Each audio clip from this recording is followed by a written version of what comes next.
तो दोस्तों, इस वीडियो में आज हम बात करेंगे टाटा ग्रुप ऑफ इंडस्ट्रीज के बारे में। टाटा पूरे दुनिया में एकमात्र ऐसा कंपनी है जिसका सालाना इनकम का 65% चैरिटी में दान कर देते हैं। ज़्यादातर लोग ये जानते हैं कि दुनिया के सबसे अमीर व्यक्ति है बिल गेट्स, लेकिन ऐसा नहीं है। अगर रतन टाटा ने अपने संपत्ति का 65% चैरिटी में दान नहीं करते तो फिर रतन टाटा पूरे दुनिया का सबसे अमीर व्यक्ति होते। अगर आपको विश्वास नहीं है तो फिर आप गूगल करके देख सकते हैं। दोस्तों, टाटा ग्रुप दुनिया के 100 से भी ज़्यादा देशों में अपना बिजनेस चलाते हैं और 160 से भी ज़्यादा देशों में अपने बनाए हुए सामानों को बेचते हैं। और इस बात को जानकर आप चौंक जाएंगे कि टाटा ग्रुप ऑफ इंडस्ट्रीज़ में 6,95,000 से भी ज़्यादा लोग काम करते हैं, जो कि Google, Apple, Microsoft, Samsung, Coca Cola, इन सभी कंपनियों में जितने लोग काम करते हैं उससे भी ज़्यादा है। टाटा ग्रुप का शुरुआत किया था जमशेद टाटा ने साल 1868 में। जमशेद टाटा का जन्म हुआ था साल 1839 में गुजरात के एक पारसी परिवार में। जमशेद टाटा के पिताजी भी एक छोटे से कंपनी चलाते थे और जिसके वजह से जमशेद टाटा ने सिर्फ 14 साल की उम्र में ही अपने पिताजी के साथ काम करना शुरू कर दिए थे। और बाद में जब पढ़ाई ख़त्म हुआ तो जमशेद टाटा ने उस कंपनी को खुद से संभालना शुरू कर दिया था। लेकिन जमशेद टाटा को ये लगा कि अगर वो उस कारोबार को अपने पिताजी के तरीक़ा से ही चलाएंगे तो फिर वो कारोबार कभी भी बड़ा नहीं हो पाएगा। तो इसीलिए उन्होंने बहुत सारे अलग अलग देशों में घूमे और ये जानने की कोशिश किया कि उस वक्त पूरे दुनिया में किस चीज़ का डिमांड सबसे ज़्यादा है और वो चीज़ इंडियंस को कैसे कम दामों में बेचा जाए। तो जमशेद टाटा को लगा कि इंडिया में टेक्सटाइल्स का बिजनेस होना चाहिए, क्योंकि उस वक्त तक सभी टेक्सटाइल्स का बिजनेस अंग्रेज लोगों के हाथ में था और इसी वजह से अंग्रेज लोग इंडियंस को बहुत ज़्यादा पैसे में चीज़ों को बेचते थे और बहुत ज़्यादा मुनाफे भी कमाते थे। जमशेद टाटा तब 29 साल का था जब एक बंद पड़े पुराने ऑयल मिल को खरीद लिया था सिर्फ 21,000 रुपया में और उसे बाद में एक कॉटन मिल बनाया और उसका नाम रखा टेक्सटाइल मिल। और इसी कॉटन मिल से ही टाटा बिजनेस का शुरुआत हुआ।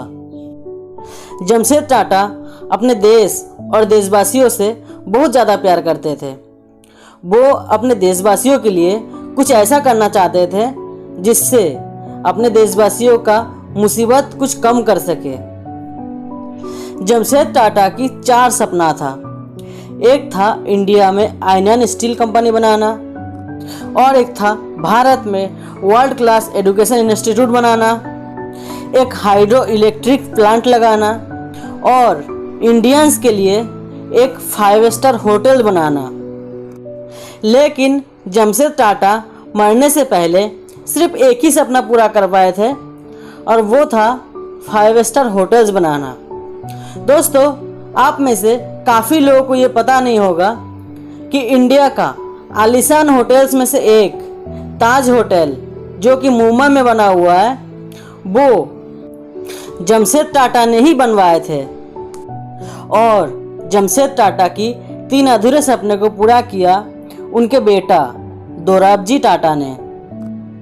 साल 1907 में दोराबजी टाटा ने इंडिया का सबसे बड़ी और एशिया महाराज्य की सबसे पहली स्टील कंपनी का निर्माण किया और 1909 में एक और सपना पूरा किया जब इंडियन इंस्टीट्यूट ऑफ साइंस का निर्माण किया।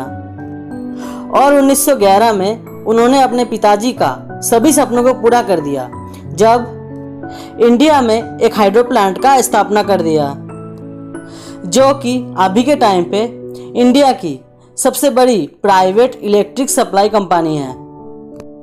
1911 तक टाटा ने इतने बड़े बड़े काम कर चुके हैं, तो इतने भी आप समझ गए होंगे कि टाटा इंडस्ट्रीज कितनी बड़ी है।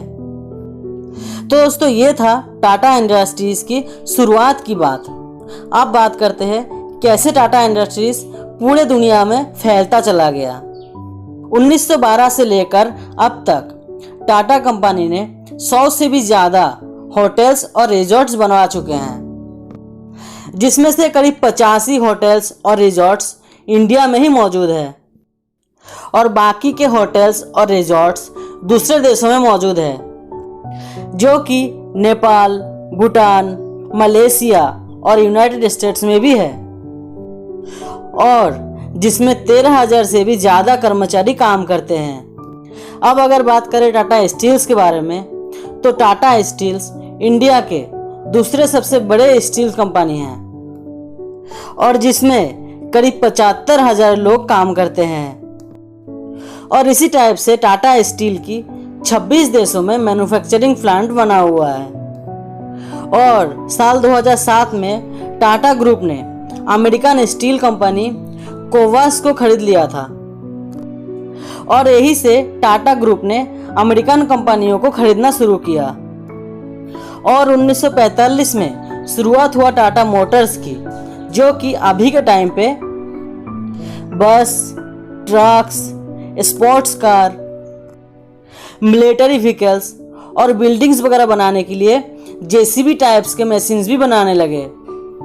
और फिर 1970 के बाद रतन टाटा ने जब टाटा इंडस्ट्रीज को संभालना शुरू किया था, तो उनके मन में पहले से ही एक सपना था कि इंडियंस के लिए एक ऐसी कार बनाया जाए जो कि मजबूत भी हो और सस्ता भी, जिससे कि ज़्यादा लोग इसको खरीद सके। और इसी सपने को पूरा करने के लिए टाटा मोटर्स ने 1998 में टाटा इंडिका नाम की एक कार लॉन्च किया, लेकिन ये कार ज़्यादा नहीं बिका और इसी वजह से टाटा को नुकसान हो रहा था। और फिर 1999 में ही रतन टाटा ने इस कार कंपनी को बेचने का फैसला कर लिया और टाटा की इस कंपनी को अमेरिकन कंपनी फोर्ड ने खरीदने के लिए तैयार हो गया था। जब रतन टाटा ने इस डील को फाइनल करने के लिए अमेरिका गए, तब फोर्ड की तरफ से रतन टाटा को ये बोला गया कि जब आपको इस बिज़नेस के बारे में कोई आइडिया ही नहीं है, तो फिर आपने इस बिज़नेस को शुरुआत ही क्यों किया।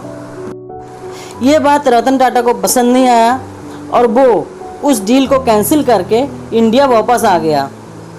और फिर साल 2008 में टाटा और फोर्ड के बीच एक बार फिर से डील फाइनल हुआ, लेकिन इस बार डील उल्टा था। इस बार फोर्ड ने अपने कार कंपनियों को बेच रहा था टाटा के पास। फोर्ड ने अपने कार कंपनी लैंड रोवर और जगुआर को टाटा के साथ डील फाइनल किया, जो कि 18% नुकसान पर चल रहा था और जिसे कोई भी कंपनी नहीं खरीद रहा था। और आज के टाइम पे ये दोनों कंपनी टाटा के लिए पैसे कमा रहे हैं। और उसके बाद टाटा ने साउथ कोरिया की कार कंपनी डाइयो को भी खरीद लिया और भारत में चलने वाली मार्को पोलो बसेस का भी 50% हिस्सा टाटा के पास है। इंडिया में जितने भी मार्को पोलो सिटी बसेस आप देखते हैं, उसका 50% हिस्सा टाटा ने खरीद लिया है। और इसके साथ साथ फ्लैट कंपनी जो कि कार्स बनाते हैं, वो भी टाटा के साथ मिलकर ही कार्स बनाते हैं।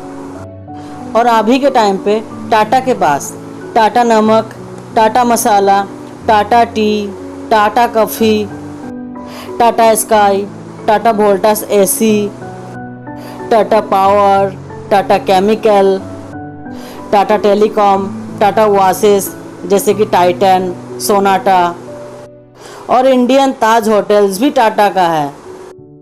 टाटा के पास इतने सब कुछ होने के बावजूद रतन टाटा एक साधारण सी जिंदगी जीते हैं। और इतने सब कुछ होने के बावजूद भी रतन टाटा इंडिया के टॉप 10 अमीर लोगों में से नहीं आते हैं। और इसका कारण यह है कि रतन टाटा हर साल अपने कमाई का 65% चैरिटी में दान कर देते हैं।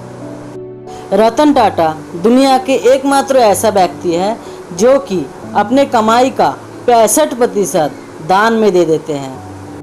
रतन टाटा सर एक बात कहते हैं और वो ये है कि मैं कोई सही फैसला नहीं लेता हूँ, मैं जो फैसला लेता हूँ उसे सही साबित करके दिखाता हूँ। तो दोस्तों वीडियो कैसा लगा कमेंट से ज़रूर बताएं। वीडियो अगर अच्छा लगे तो ज़्यादा से ज़्यादा शेयर करें और आप अभी तक हमारे चैनल को अगर सब्सक्राइब नहीं किए हैं तो चैनल को ज़रूर सब्सक्राइब करें। Thanks for watching. अगर आप अभी तक हमारे चैनल को सब्सक्राइब नहीं किए हैं तो चैनल को सब्सक्राइब कीजिए और बेल आइकन को भी दबा दीजिए, ताकि जब भी हम इस टाइप का कुछ नॉलेजेबल और इंटरेस्टिंग वीडियो को अपलोड करें तो आपके पास नोटिफिकेशन पहुंच जाए सबसे पहले।